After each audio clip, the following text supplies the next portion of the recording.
Morning student. आज हम class first Hindi में पार्ट 14 पढ़ेंगे। ये हमारा वीडियो नंबर 47 है। पार्ट 14 का नाम है बापू का कुर्ता। ठीक है, अब तक तो हमने ऐसे अंक तक की मात्रा के शब्द पढ़े थे, अब हम पाठ पढ़ेंगे। आप पहले इनके शब्दार्थ देखिए। शब्दार्थ है, देखो, आश्रम। आश्रम का अर्थ होता है साधु संतों के रहने का स्थान। वेशभूषा, वेशभूषा का अर्थ होता है पहनावा या पहनने के वस्त्र।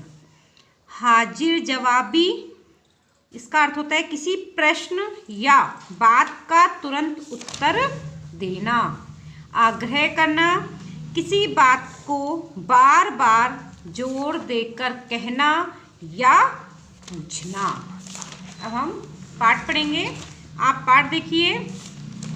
बापू से मिलने के लिए उनके आश्रम में बहुत से बच्चे आया करते थे। आश्रम होता है साधु संतों के रहने का जो स्थान होता है, उसे आश्रम कहते हैं। कि बापू से मिलने के लिए उनके आश्रम में बहुत से बच्चे जो हैं आया करते थे।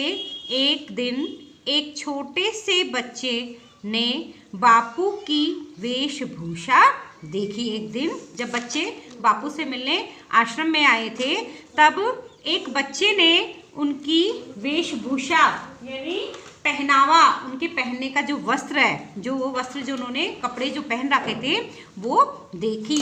तो उनसे पूछा, तो उस बच्चे ने बापू से पूछा, बापू जी आप कुर्ता क्यों नहीं पहनते हैं? बच्चे ने बापू से क्या पूछा कि आप कुर्ता क्यों नहीं पहनते हैं?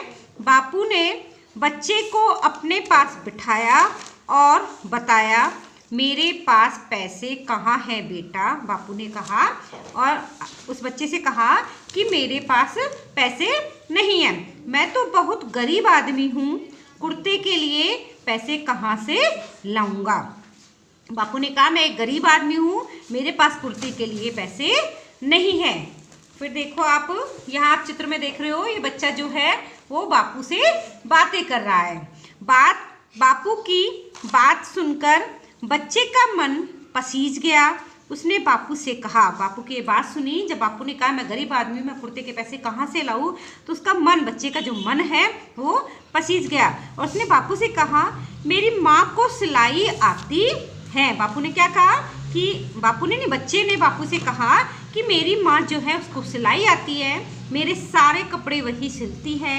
अगर माँ से कहकर मैं आपके लिए कुर्ता सिलवा दूँ तो आप पहनेंगे नहीं? बच्चे ने क्या कहा कि मेरी माँ जो है वो सिलाई का काम करती है, मेरे सारे कपड़े जो है वो मेरी माँ ही सिलती है। अगर मैं अपनी माँ से कहकर आपके लिए कुर्ता बनवा दूँ तो क्या आप पहनेंगे? आप उसे पहन लेंगे?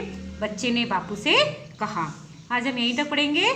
आपको ये 2 बार इस पाठ को पढ़ना है और इस पाठ को आपको अपनी कॉपी में भी लिखना है। Thank you.